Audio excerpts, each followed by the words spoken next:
Very good morning, students. This is second video from chapter Conservation of Forest and Wildlife. Till now we have discussed about deforestation and its consequences, and now we are going to study various terms which are very important to understand this chapter. Now the first term is conservation, which is written on the screen also.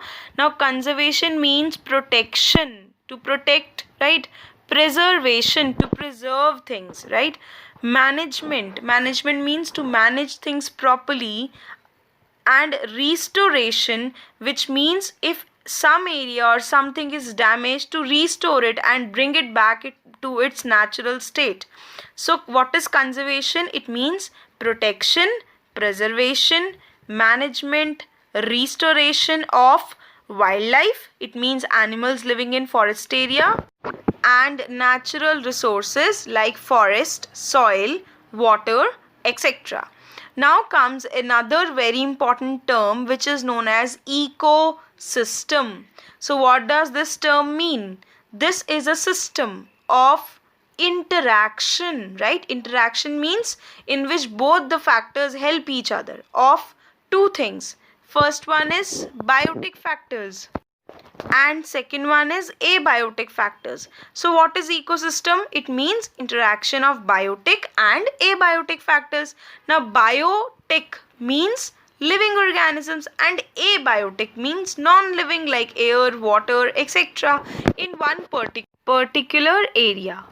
So if we see what are examples of ecosystem, we can say forest is one ecosystem, pond is one ecosystem, aquarium is one ecosystem. You can see that each of ecosystems have some biotic and abiotic factors, and forest and pond, they are what? They are natural ecosystem which are present in the nature, whereas aquarium is what? It is artificial ecosystem which is prepared by human beings. So now comes third term which is known as biodiversity. Now this biodiversity is made up of two words. First one is bio, which means life or living organism, and second one is diversity. Now what does diversity means? It means variety of living organisms. So it means biodiversity is what? It is defined as variety of living organisms which are present on the earth. Now let's study what is the importance of biodiversity. First point is that it is very important for functioning of food chain and food web. Second reason is that it maintains ecological balance of ecosystem. For example, crows, vultures, they feed on dead animals. So they play important role in cleaning our earth. That is why biodiversity is very much important for us. And to celebrate that, International Day for Biological Diversity is observed every year on 22nd of May. Now, as we are talking of conservation of biological diversity, so what actually is happening nowadays? Nowadays, many human activities like deforestation, urbanization, industrialization has led to extinction of many plants and animals, right? And it has also lead to loss of habitat of animals. Why? All this is happening for requirement of timber, wood, right? Illegal hunting is done for animal skin, etc. So to conserve our ecosystem, our biodiversity is a big challenge. We can understand it with the help of one example. Now we all know that deer is eaten by lion, right? So if population of deer gets killed, so what will happen? In one particular forest, population of lion will also decrease. Why? Because lions, they feed on deers. Another example, if scavengers like crow, vultures are killed, then what will happen? There will be lot of dead animals on the earth and earth will become garbage. So it means every organism is very much important on this earth. Every organism plays some special role on the earth. So conservation of every organism is very important.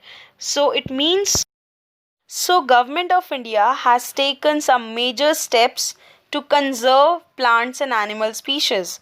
Now they have set up many biosphere reserves, national parks, wildlife sanctuaries, zoological parks, and we will discuss them one by one.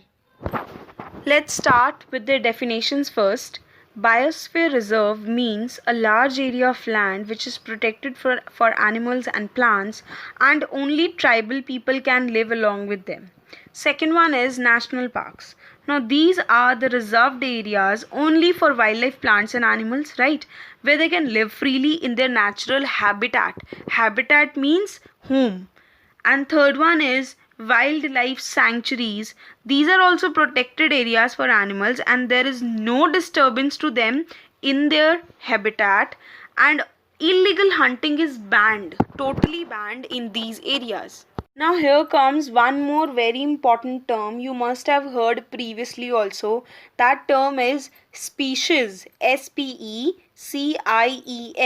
right? So what is species? Species means group of similar organisms which can interbreed, which means reproduce and can produce fertile offsprings also.